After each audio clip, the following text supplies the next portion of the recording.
The answer to life, the universe, and everything? Well, that's 4242 DJ Doug, of course. I'm sorry, what was the question again?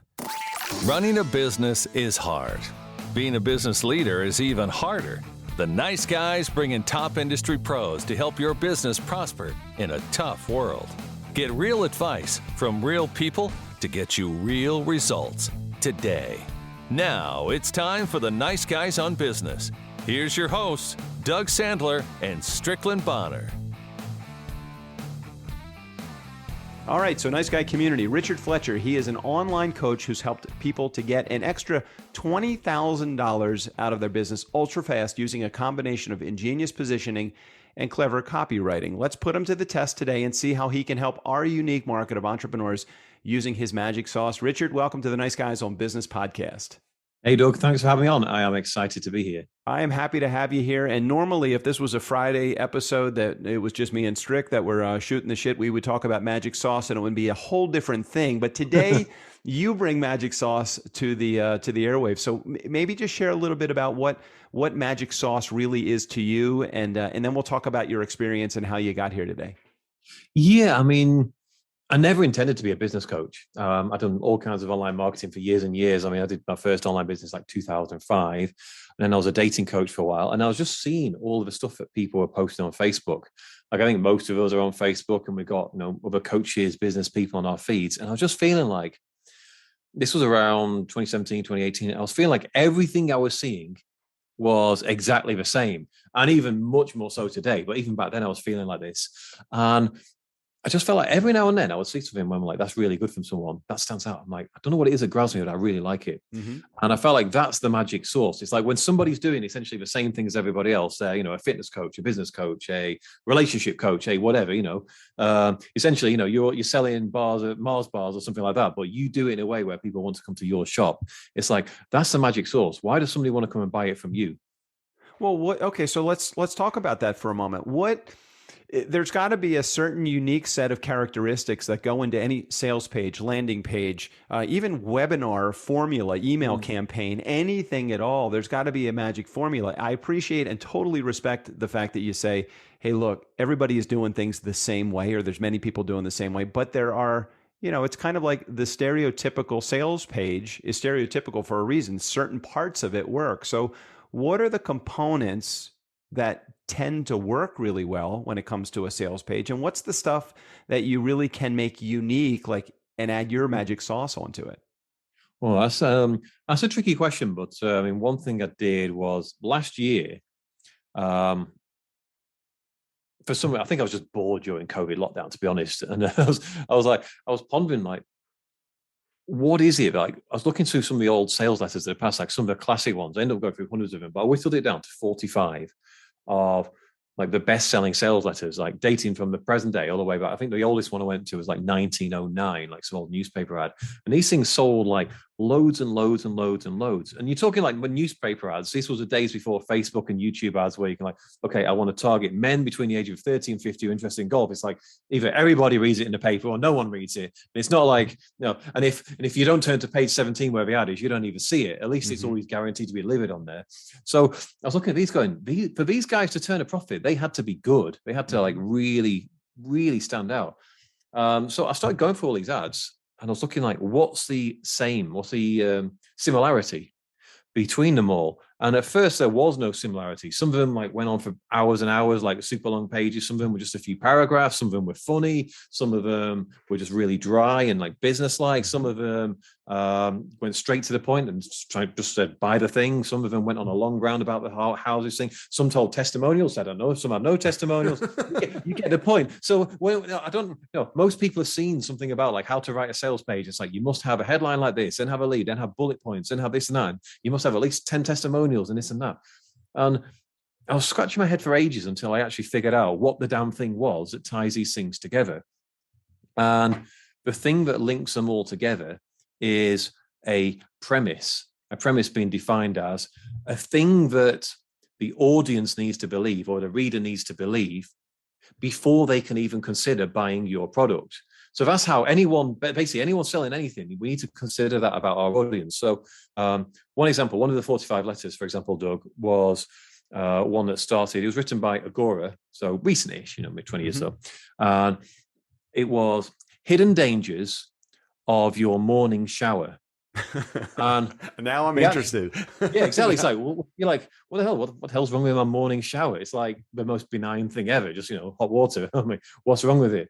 And the product being sold was a shower filter. Now, if they just jumped in direct with the offer saying, shower filter for sale was $79, now $59, how many people are going to read it and buy it? Very few, because the only people interested are going to be the people who were already thinking about buying a shower filter, which is not many people in the population. So they start off by making you curious about what's dangerous about my shower. And it's a universal thing. Most of us, apart from the stinky ones, have a morning shower. So it's like, it's going to make you curious. And then the premise there, before you can buy a shower filter, is there are nasty things in my shower water that I need to avoid. And then you go through that premise, and it turns out there's sub-premises beyond there that you need to prove. Then once you've done that and the person believes there is something wrong with their shower water, then you prove that your product fixes it, boom, you've got the sale. So the way all these different things worked was they were all proving something, but the way they went about proving it was completely different. All right. Now, okay, so let's take that same premise and let's put it into play with anyone that is in our community right now by asking a general question. Does everyone have a unique selling proposition or a unique something that can trigger that same level of curiosity as that dangers of your shower scenario that you just set up? I mean, the product, just going back to that a second, that's a great question in itself, but we don't know if that shower filter actually has anything unique about it. There might be 100 shower filters on the market just like it. The point is that it went to an audience that was completely unaware there was a problem and said, hey, I've got the solution. And that audience isn't exactly researching shower filters. You just put the right thing in front of them and goes, all right, okay. So, but to answer your question, which is a very good one, I don't believe everyone has a unique selling proposition. I'd love to sit here and be like, everybody can do it, everyone can do it. But actually, I think especially these days when everybody is super skeptical, especially in the online business niche, like online business coaching, where everyone's bought high ticket programs and been disappointed and been let down and spent, everyone's got a story, spent 20,000, 50,000, 1,000 and I was disappointed. People are super skeptical these days.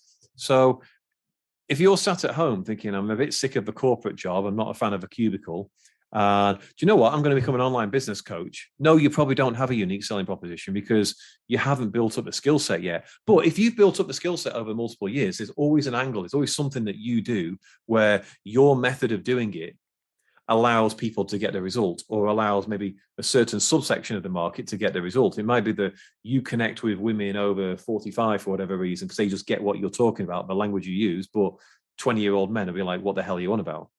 All right, so let's continue that thought process because it's really interesting. Will this work, magic sauce or whatever we want to call it? Will this work for someone that's brand new in business, as well as it will work for somebody that is established and has maybe something a little bit more unique or something that they can hang their hat on and say, this is my either unique selling proposition or this is the stuff that I know is in my zone of genius or my magic? Can it work for the beginner also?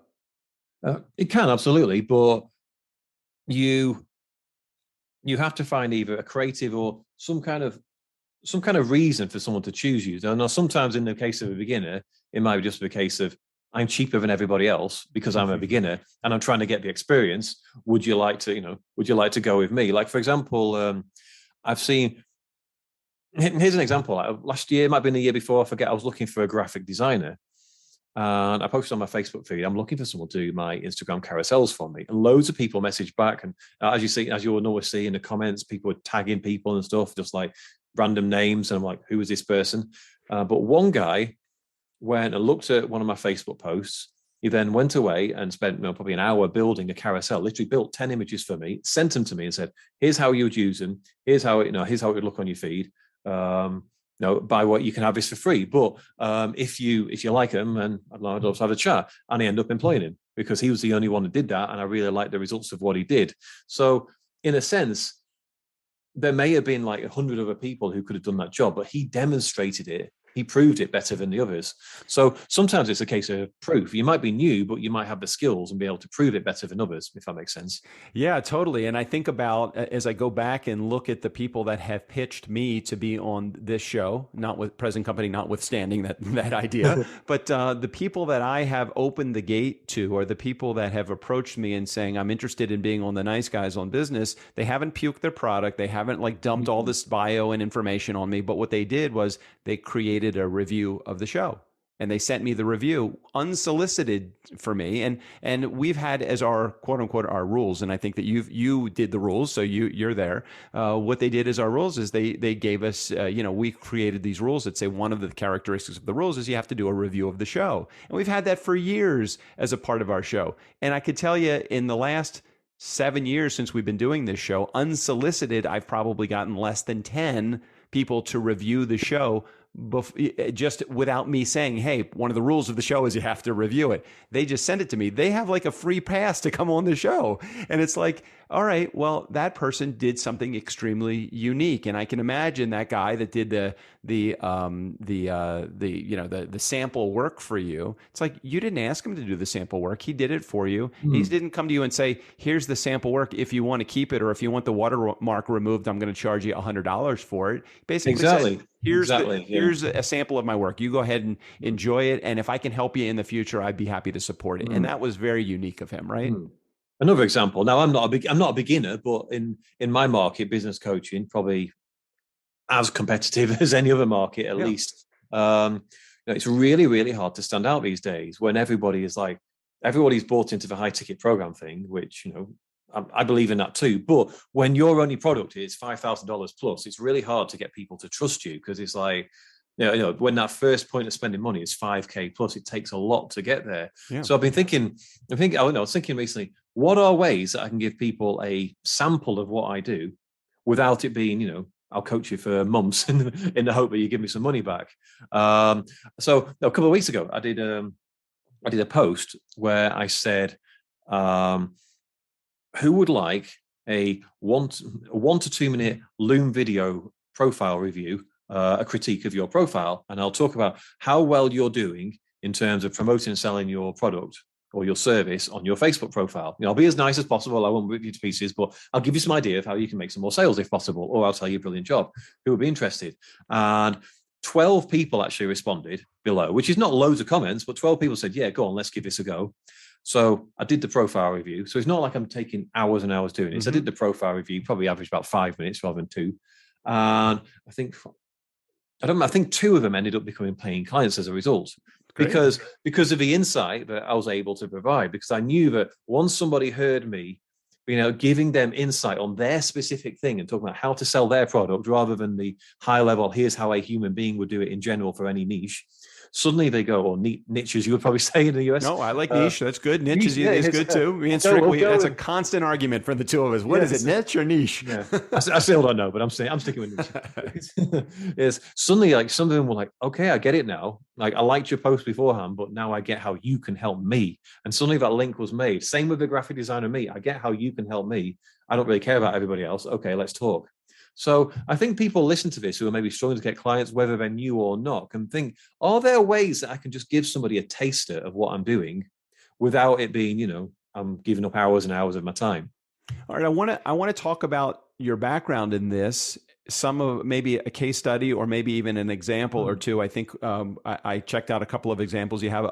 And again, Nice Guy community, you'll be able to relate to this if you're a coffee lover. Imagine a $1,000 bag of coffee. And if you've ever been married, you've also hired a wedding photographer. If you've done that, a $15,000 wedding photographer. And these are two stories that Richard will share with us in the upcoming moments. In addition, he's got this unbelievable deal that he's going to offer just to our Nice Guy community for those of you that are listening and checking out this episode. I'll tell you how to take advantage of this deal that will cost you less than $27 if you're at all interested in some of the stuff that Richard shares in the story. So give me a little bit of your background, Richard, so those in our community can see you actually do know your shit, and you've done this for a while. And I know you've been in the environment since 2005, as you said, but I've been eating since 2005, but I'm not going to be a chef in a 4-star kitchen. So tell me a little bit about how you've built your business and what advantage there is to working with somebody like you doing what you do. Well, to be fair, my background is abject failure in online business, which is like, okay, the foundation of everything I've learned up to this point. Is like one screw up after another until you go, okay, I've made all the mistakes. Okay. And suddenly you go, all right, that one worked. I'd like to say, just so you know, sometimes those are the best people to work with. We have been through as podcast producers and as hosts of our own show. It took us literally 2 years to figure out how to make a cent from our show, and going through every bit of trial and error from our show.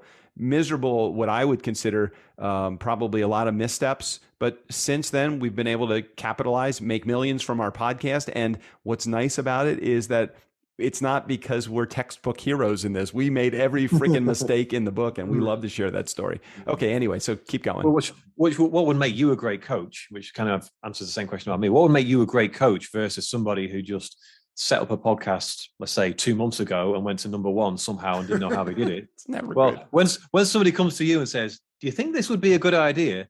You can be like, no, that would never work because you've done it and screwed it up. Yeah, totally right. Totally right. Sorry, I didn't mean to hijack that. So share your story. No. It's a good point. So, I mean, my first foray into actual business, working myself, was when I came back from like traveling as a backpacker in 2003, and I got roped into doing Herbalife, like MLM, and I ended up with like $3,000 worth of. I got taught in like an idiot. I got taught to buying $3,000 worth of stock because if you buy the extra level of stock, then you get on a super diamond double whatever plan, and you get more commission. So I ended up getting, much higher commission, a much higher percentage of zero. So, perfect. So that stock sat in my parents' garage for years, and then eventually I took it to a tip when it went off. But then I started my first website in 2005, which was called The Travel Monkey. If you go on I think it's called the Wayback Machine or whatever I think it's called, you can actually look at that, like the old websites from the past. You can see I designed it all myself. It looks horrendous, but it was all about helping. It was all about kind of like what I knew at the time, was just helping backpackers travel the world. Yeah. But my problem at the time was I just put the advice on there and I had no way of monetizing it. Mm-hmm. So I ended up shutting it down. I kind of like look now, but at the time, I think I had some like 1,500 unique visitors a month, and people messaging me going, this is so useful. But I was like, how am I making money from this? I had affiliate links to Amazon backpacks and stuff. And I think I sold one for $80 or whatever and got like $4 commission back. Mm-hmm. I'm like, this ain't paying the bills anytime soon. But if I kept going, who knows? I could have had a forum on it and people talking, who knows? And then I did a site called Bulk Up Fast for skinny guys who wanted to bulk up. And that was when my first into email marketing, where I've got people on an email list. So I've got loads of people on an email list from a YouTube channel. Again, the YouTube channel still exists. I did a video that had like over 100,000 views, and that was in 2008, just completely randomly, not knowing what I was doing. But again, I didn't know how to monetize it, so I short-sightedly shut it down. Now, this was like early days of YouTube as well. It could have been massive now, but I'm like, you don't see these things until later. And I did a whole bunch of other stuff, buying and selling domain names and all kinds of, and all of the get-rich-quick schemes that were in 2008. All of the, sack your boss, magic turnkey system, pulls dollars in the bank while you sleep. I bought all of that shit, all of it. All right. So how do you progress from that to where you are now, which is obviously being successful at what you do?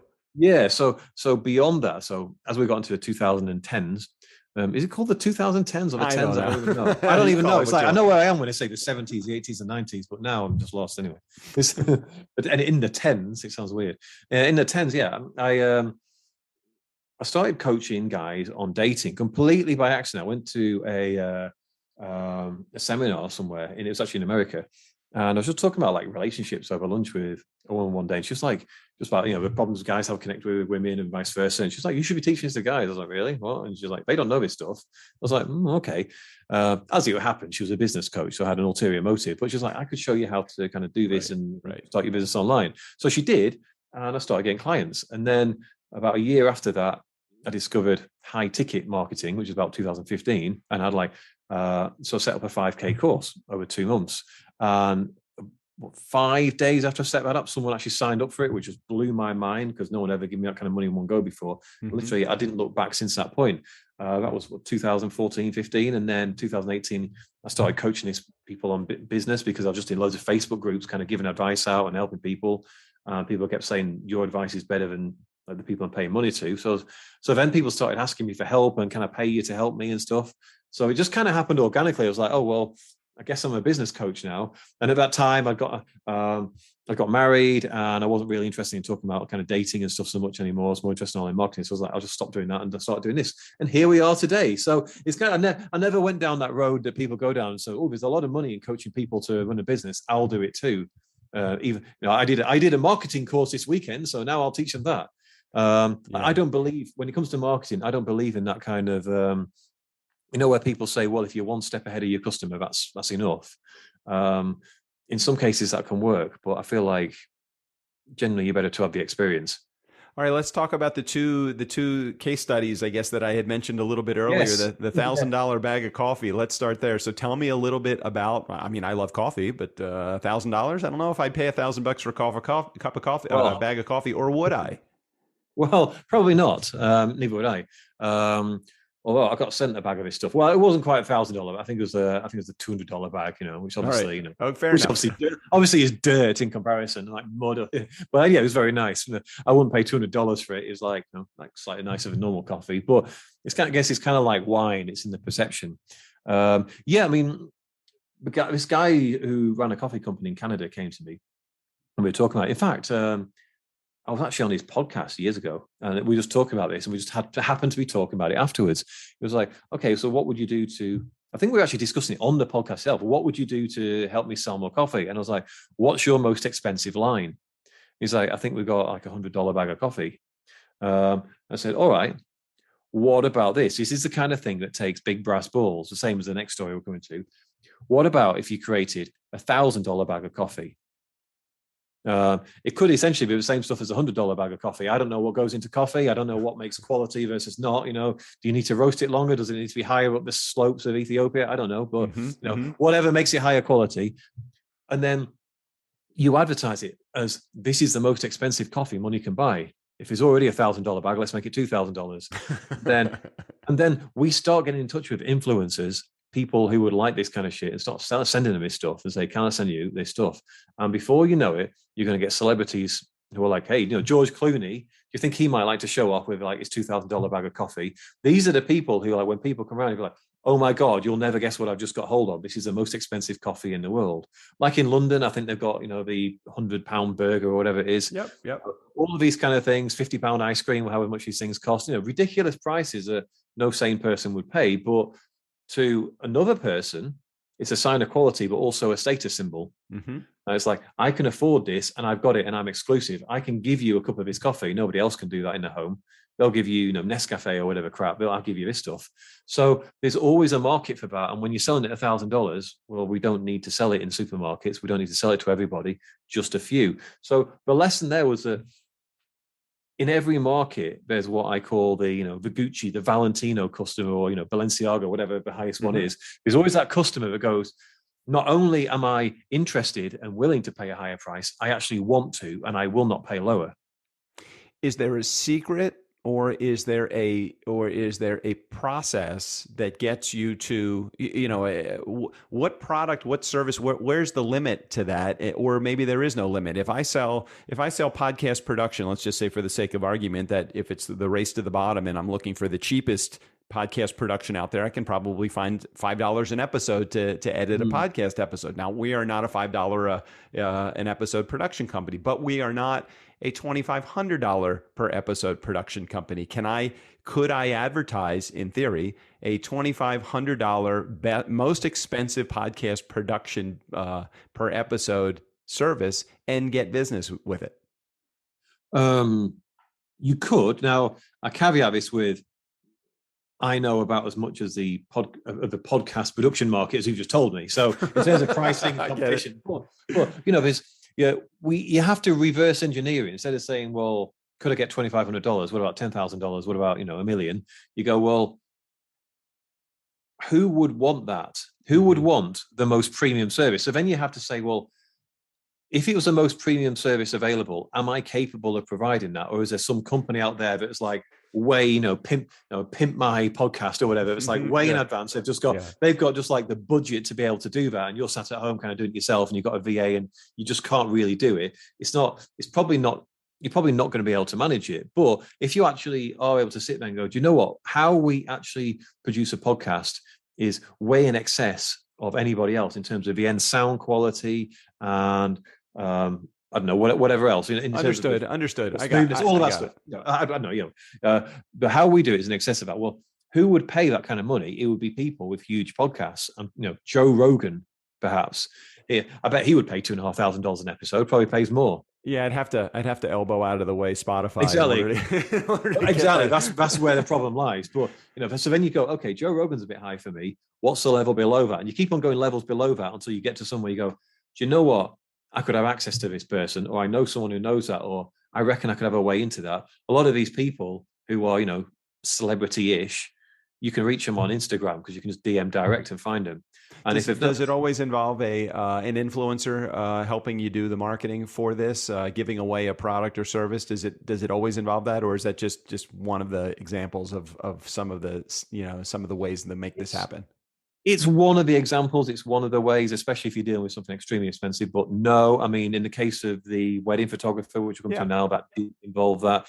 No, I wouldn't even count myself as like the most leading expert ever in getting these premium things out, but I've just done a few of them before because people came to me and I was like, why don't you just introduce this? This makes sense. Mm-hmm. Generally, I help people sell their courses between like 5 and 10K and, sell a lot of them, which in some cases it's harder because there's more competition. Well, and I love that is kind of the zone of genius that you work within, because that's probably more the case than it would be having the $15,000 wedding photographer or the $1,000 bag of coffee. We have probably an extreme amount of people that are in our community that sell a premium level service. They would love to be able to figure out. For example, we have a product or service that's in that $5,000 to $10,000 range for doing it at one-on-one. And for us, it would be great to be able to say, all right, let's create an environment where we have more leads or more enticing leads. I know what we do well. We build relationships. We service extremely well. What we don't do well, at least from our perspective, is the marketing aspect of what we do. So we know our weakness is in the marketing. It's in building that sales page. It's in creating an offer that is ultra enticing. And I know that that's a part of the problem of many people that are in our community as well. So what would you suggest as a first step for someone like that's in our community? Obviously, to hop onto this, $27 or $17 program is great. But where do they actually start? Like, what's it look like? Well, I mean, if I was actually sitting and asking, since I'm talking to you about you're talking about your offer, if I was asking you about your offer, the first place I'd be interested to look is, first of all, obviously, I'd want to know, what is the offer? What are you how much does it cost? How does it look like? What do I get at the end of it? Mm-hmm. In terms of like, this is a thing I can hold or whatever, I've got a produced podcast. How does that look? And what does my business get as a result? So, I'm not getting a podcast. What's the results of a podcast? The results of a podcast are presumably more credibility, more reach, more sales for my stuff. Maybe people come on my podcast and then maybe buy my stuff as a result of being on there. I don't know.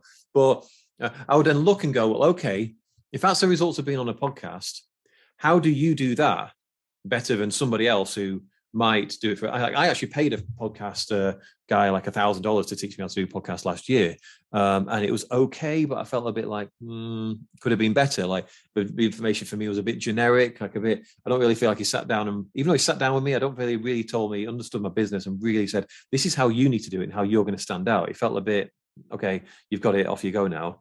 I didn't feel that supported. Maybe you would do a better job with that. It seems to me from where you were talking just then, Doug, that like you're doing loads of good stuff, and you have more expertise than the majority of your competition. And if somebody was to sit down with you, like I have so many clients who come to me where they say, people only really get the value of what I do after they've signed up. And then they've done 1 or 2 sessions with me. I feel like you might be one of them. Yeah, totally right. It's like, by the time somebody says no to us, let's say, if they're a no, they don't realize what they have just said no to, because the people that really get, of course, the people that get huge benefit are the ones that actually buy the services that we have, but they don't understand the benefit until they're a couple of meetings in with us. Mm, You know, exactly what you said. You got to the end of that journey with that podcast producer or that podcast launch coach or whoever he was, and you're like, you know, it really wasn't exactly what I was thinking. It really wasn't. It was more generic. It wasn't really tailored for me.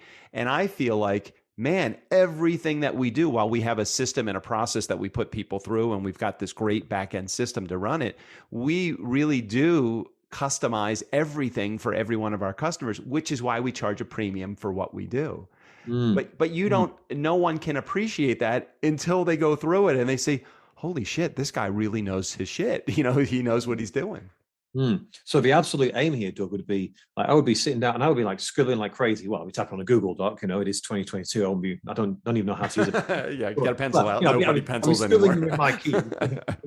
I'll be typing like crazy in a Google Doc as you taught. I'll be I'll be figuring out, okay, what is it that you do? How do you do the thing you do to get results better than somebody else? So then we have an answer to the question. Yes, there are lots of other podcast services out there and people will show you how to do it. But if you go with them, this is what may happen versus if you go with us. And actually be able to give credible arguments for why somebody would sign up with you.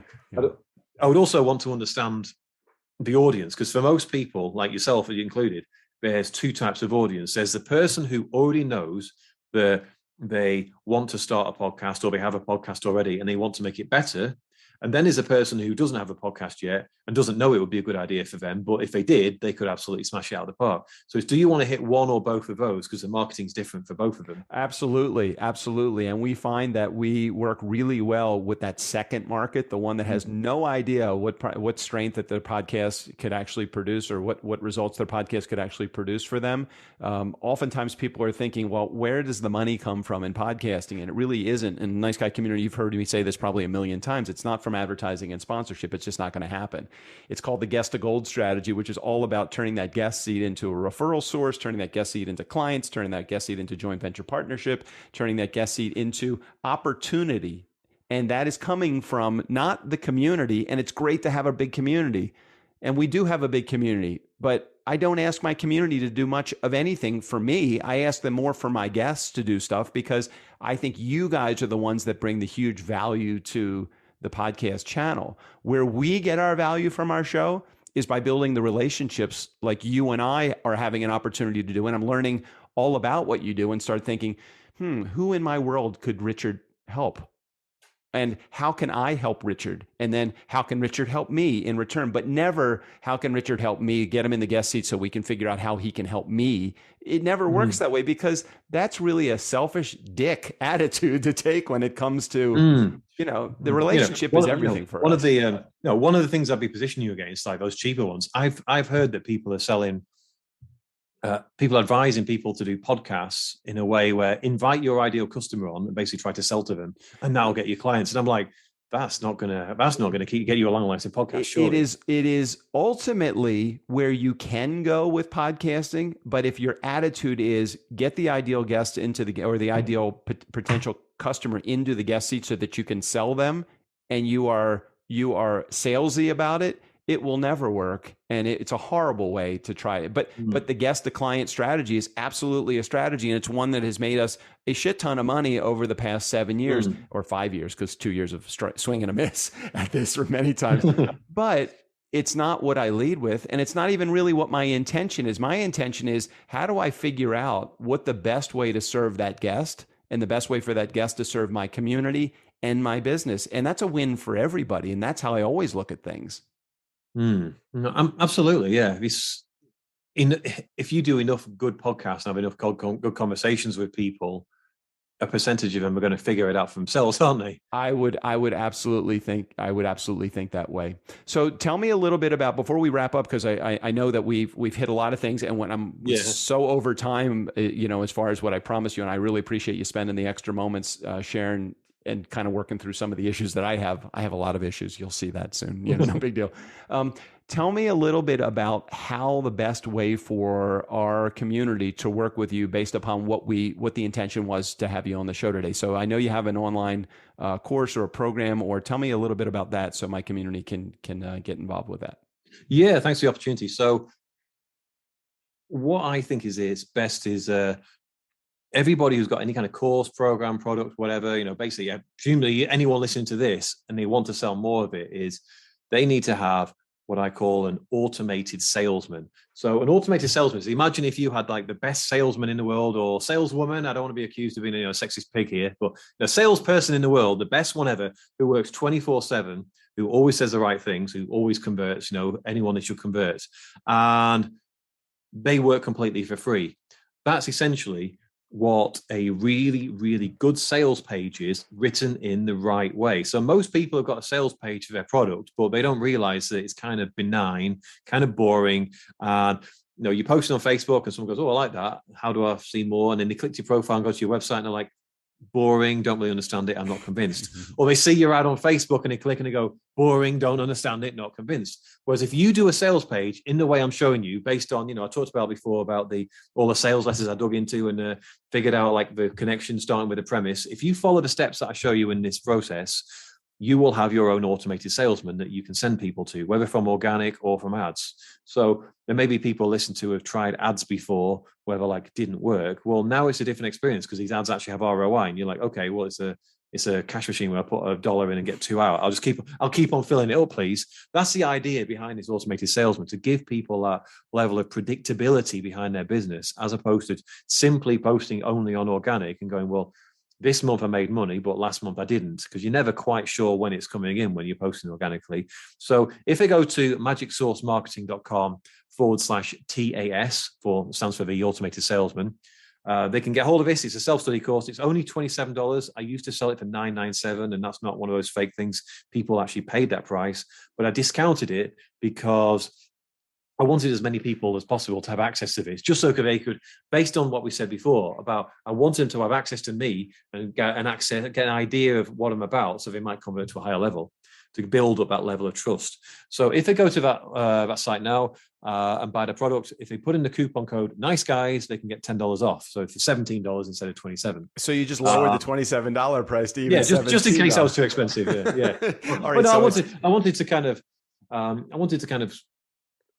I appreciate it. If people have spent the last, 30, 40 minutes listening to me now, they could be, it still blows my mind even today that people could be doing literally anything else in the world, including nothing, and they chose to listen to me and you. So I'm like, hey, I appreciate that. Have a $10 voucher. They've showed up every week for the last, what's 52 weeks a year times 7, 350 plus weeks to hear that. So we know they're doing something right, and I know that having a guest like you on the show today, Richard, is absolutely a much better thing than listening to me and Strickland. So I appreciate you being on the show today. Thank you. So the website again, Nice Guy Community, is magicsaucemarketing.com/TAS, stands for the automated salesman or salesperson. And if you enter coupon code Nice Guys, it's all caps here, but I don't know if you need all caps, but just try it all caps. We'll be able to get that. It converts it. Don't worry about that. You see that it's automatically converting to Nice Guys any case. So it's lowering it from $27 down to $17. Richard, man, I so appreciate you going with the flow today and helping me work through one of my own problems, which is generally the mental gymnastics that I go through almost every episode with my guests. So thanks for being on the show, and thanks for sharing your wisdom and your 11-step sales letter with my community. Thanks for being here. Thanks for having me on, Doug. I enjoyed it. Hey, Nice Guy community, never underestimate the power of nice or the power of a good Nice Guys coupon code to reduce the cost of a program from $27 down to $17. Special thanks to our guest today, Richard. He will, all of his information, including access to his website, will be right there in the show notes. Steve O'Brien, go ahead and take us out of here. Call 4242 DJ Doug and record an intro for the show to hear on a future episode. Say anything you want. Hell, take my job. I'm getting sick of these guys anyway. We still rolling? Psst, don't tell him I said that.